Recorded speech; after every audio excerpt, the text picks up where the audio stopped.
we have a very important thing to talk about. Now, this was from about 4 years back. It's not the Trump administration that's done this. It was the prior Obama administration. But with the existence of the deep state and the fact that there's still people that are in there that are pushing this agenda, it's still relevant in 2017. So, like the little intro there said, the Holocaust happened to people just like us that thought it could never happen. At first they had gun rights, and then movements were made to take those rights away. Once they had taken the right away, they took the guns. Once they had the guns, then they turned around and they started killing the people. That just recently happened down in Venezuela. If you've been paying attention, I know it hasn't been in the U.S. news much, but if you do some digging, you can find out, Venezuela, right before they started the mess they have down there, they took away the guns. It's consistent throughout history. That's what happens. But if you take a look at the movement that the government was doing under the Obama administration, here they were making a call to get an additional 21.6 million rounds of ammo. And they already had 1.6 billion rounds of ammo. Holy shit. That's a lot of bullets. There's only 330-ish million, give or take a little, in the U.S. That right there is enough to put, 5 bullets in every single person. Now, of course, you wouldn't never kill that many. Maybe they only do half, so 10 per person. But that's crazy. That's a lot of dang ammo. That's a DHS. At the same time, you had places like the Social Security Administration also getting ammo. And you're not talking about regular ammo. You're talking about hollow point rounds. Hollow point rounds are not for target shooting. Hollow point rounds are used on people. They're illegal to use for hunting. You cannot use them for hunting. Of course, a public, department isn't going hunting. So why the hell are they buying that many rounds of hollow point ammo? I think the answer is pretty obvious, and if you can't see it, you're a fool. Hollow point rounds are for killing people, nothing else. You do not use hollow point rounds, which are very expensive, for target practice. If you were going to buy target practice ammo, you would get some really cheap stuff. Go talk to your local gun shop owner if you need to verify that for yourself. But anyways, so you got the Social Security Administration getting ammo, you got the DHS doing it, and if you look through it, you can find all the other departments doing the same thing, buying insane amounts of ammunition. At the same time, they bought enough body bags to bag half the population of the United States. Now, I know some of you out there are gonna not believe that. So go Google it, look it up for yourself. You're not going to believe it off some guy talking on a YouTube video. Then get off your ass, go look for it yourself. It's out there. You can actually see the bags. You can pull up the stuff. You can pull up the paperwork. It's all there. So they've bought enough ammo to kill everybody a couple times over. They have enough body bags to body bag half the population. This was when Obama was in office, signing those executive orders that everybody questioned. And just to take a look at this quick little 2010 National Defense Authorization Act. As Commander-in-Chief, The 2010 I will always do whatever it takes to keep the American people safe, to defend this nation. That's why this bill provides for the best military in the history of the world. Wow. Now, if you know anything about the military and what happened to it under Obama, that was the 2010 Defense Act he was talking about. He downsized the military more than any other president in history. And there he is, lying to people, and people ate it up because they're just stupid enough to believe him because he said it.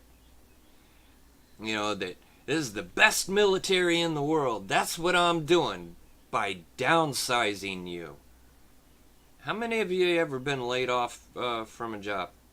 Had your positions reduced? Did you feel that they made themselves better by, getting rid of you?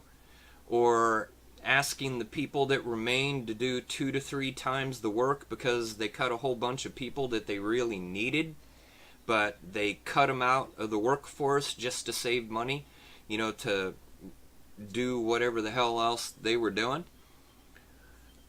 Obama was breaking the law left and right with his, unconstitutional executive orders. But more importantly, and more scarily, is what was going on with his questions that he was having put to the military. While Obama was in office, they did what they call a litmus test to determine where the loyalties of the soldiers lie or lay. So they were asking them, would you shoot Americans? And here's a man who is connected to, he's in the Canadian government, and he's connected to high-ranking people in both the Canadian and the American government. And just listen to what very interesting connections with some high-level intelligence people, and you were recently contacted by one. Tell us a little bit about that and what this person had to say. Well, this was a bit of a surprise because this wasn't the normal phone call in the wee hours because they always mess up the time. So he didn't expect it. This was a call from America, and it was a retired senior officer in the U.S. military who was quite upset that something was being done to his people, and he wanted to know if I would help him get the word out. Basically, the military officers were being asked, and he called it a litmus test himself, that isn't my words, a litmus test, a way of finding out, do you fall on one side of the agenda or do you fall on the other side? Are you loyal to the Constitution and the rights, the Bill of Rights, the original intent of the founders and their writings?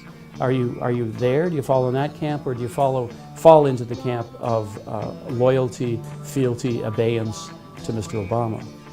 And so that was the question being asked.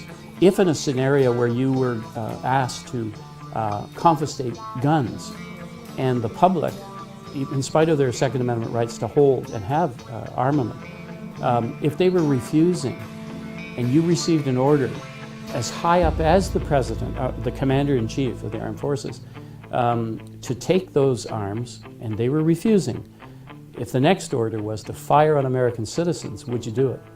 That's the litmus test. Would you do it? And why do you think the Now, any reasonable person would agree that is a scary-ass question that they even felt the need to ask them that. When you join the military or when you go into the presidency, you take an oath of office to uphold the Constitution. And what they're talking about here is if you were given an order to violate the Constitution, to take away their guns against the Second Amendment, and if you were told to kill American citizens, would you do it? And it's been dug up, it's out there. I'm not going to dig it up right now, but you can find the actual forms in the papers where the question and the survey was actually given to them in written format to the soldiers. And here the soldiers are calling this guy and other people out in the media and asking them for help to get this information out to the American people, that they have been asked this question. And this has been going on for the past 4 years prior to Trump getting in.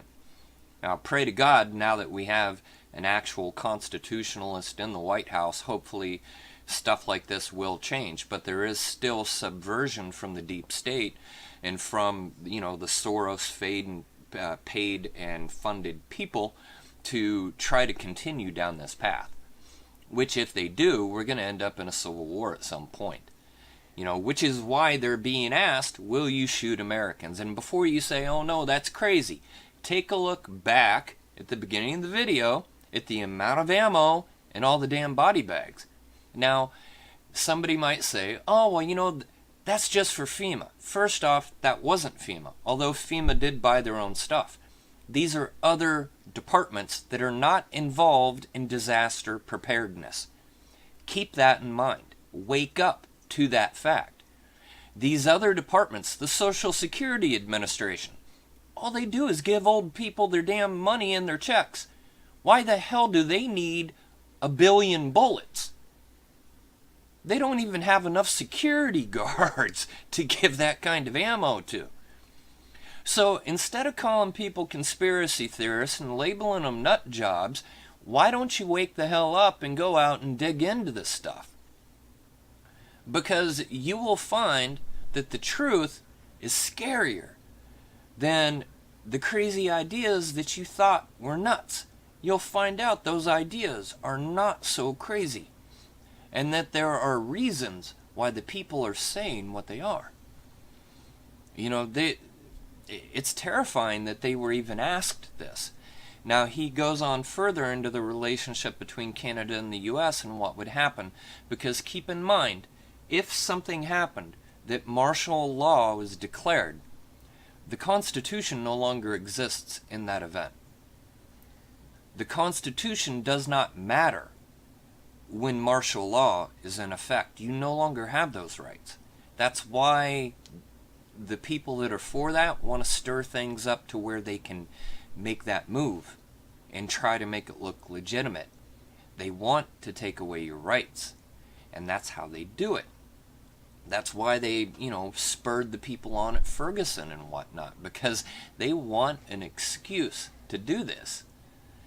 So these people think, like in Ferguson, that the left and whatnot was helping them and supporting them, and the whole time they're not. They're really against them, and they're really hurting them, but those folks don't see that. They don't see that the people they think are supporting them are actually subverting them, because the end result will not be in their benefit. The question is being posed. It appears they're getting their ducks in a line and preparing for something. That's right. What do you think is the point of all this? You mean the body bags and the shells? You mean the preparation for internal war?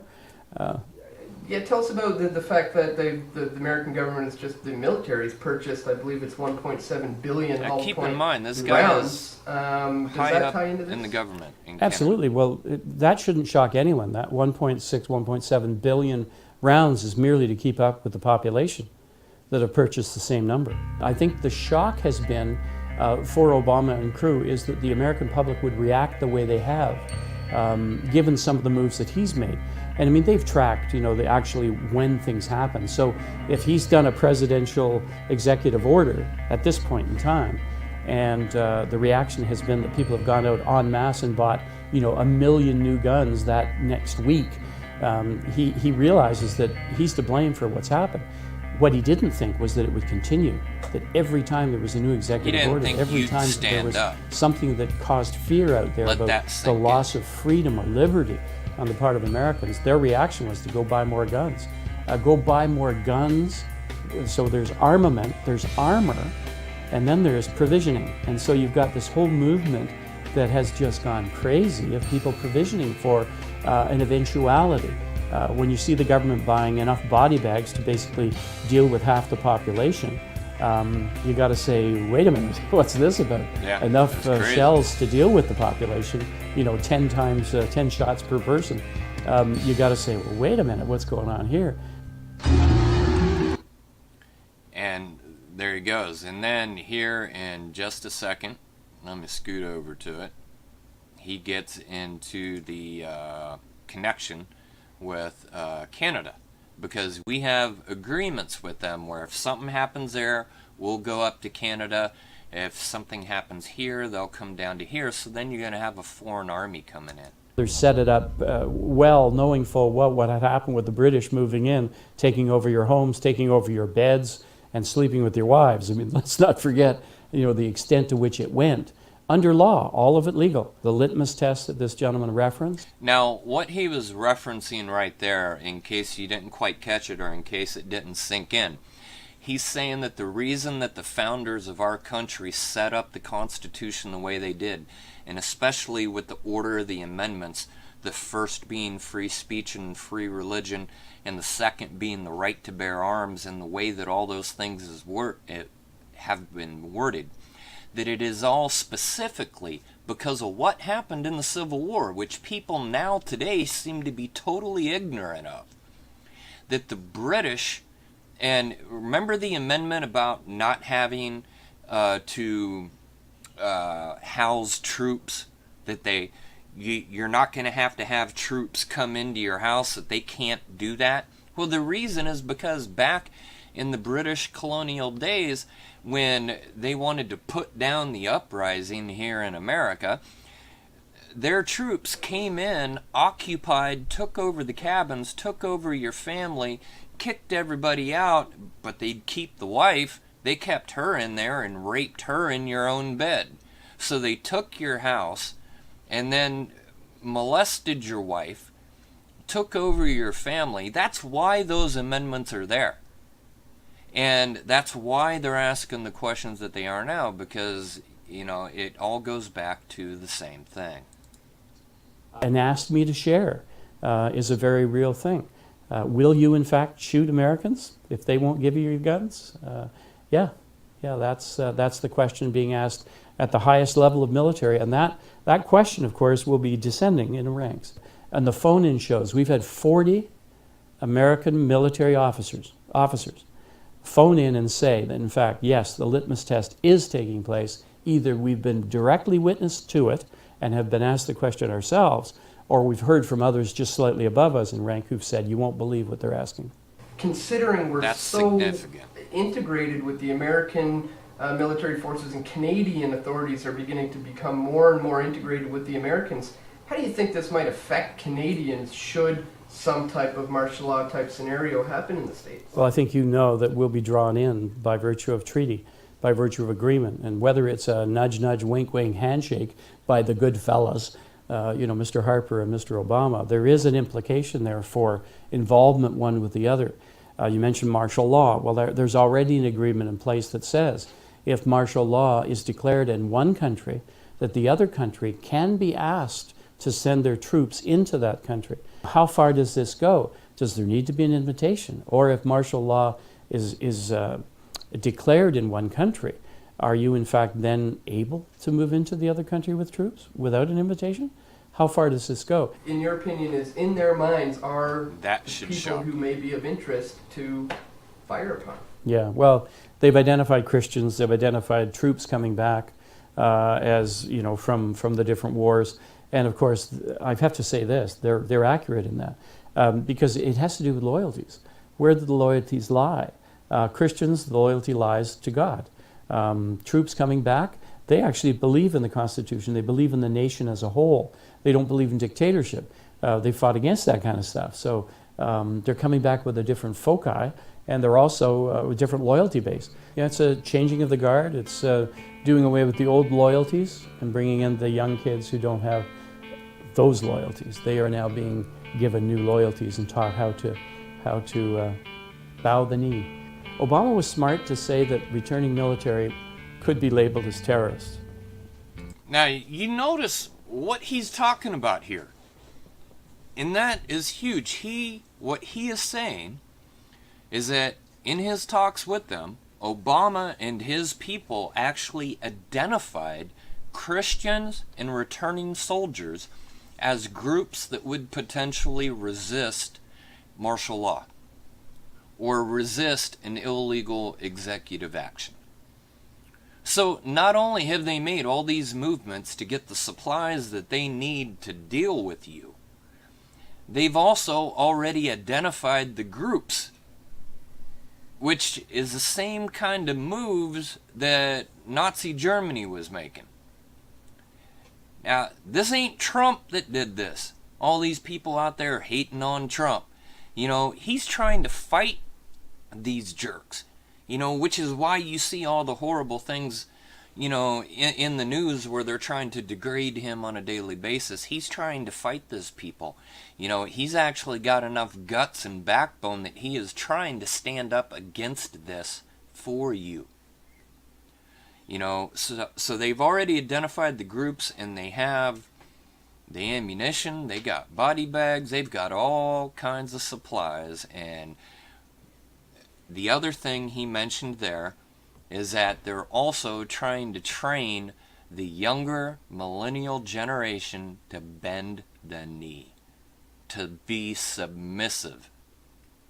This core curriculum education, and don't question them, and turning men into women, and it just goes on and on.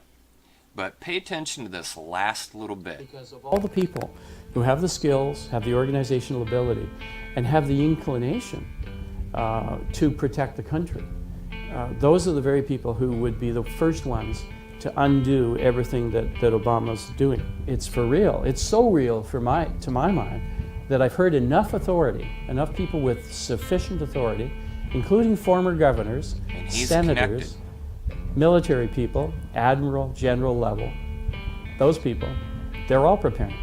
We are in precarious days. He said they're preparing. Sovereignty means nothing to him. When you see the moves of Obama and you really understand what he's done, he is a criminal in the White House. So if that's the case, how far do criminals go to win? All the way. That's kind of chilling there at the end. In his assessment, Obama's a criminal. How far do criminals go to win? They go all the way. Ask your local law enforcement, they'll tell you. Ask the military, how far does the guy breaking all the rules go to get his way to win? Anybody that's ever had to face that kind of evil knows that answer, and it's a chilling thing. And don't think that just because the man's out of office that you're safe now, because we're not. There's still other people in play. He was just playing a role. He was just a puppet. Those little wheels in the machine, they're still turning. They're still going on. That's why there's so much resistance against, from certain individuals and certain groups of people within the government. Not entire branches, but particular groups. People that are under control, that are resisting him trying to bring us back to the Constitution, trying to resist Trump bringing us back. So, this is food for thought. It's definitely things that you need to be thinking about. If you don't know what to believe, or if you don't believe it, go digging. Go to Google. Go look the stuff up. Look it up for yourself. You don't believe it's real, you don't think it's real, go look. You're going to be shocked. You're going to find out it's true. People have been screaming in the woods, so to speak, the voice in the wilderness, screaming out to everybody, trying to tell them, trying to warn them what's going on. And you got a large portion of the public burying their heads in the sand like ostriches. So, I hope you all stay safe, and I hope that we find a way to avoid this, but this is definitely of importance and something that everybody should be aware of. You guys have a happy July 4th. Remember to donate to the Patreon, hit like and subscribe, share the videos with your friends, and do everything that you can to support the channel so that I can continue to do things like this. You guys have a great day. Take care. You're very important to what I do.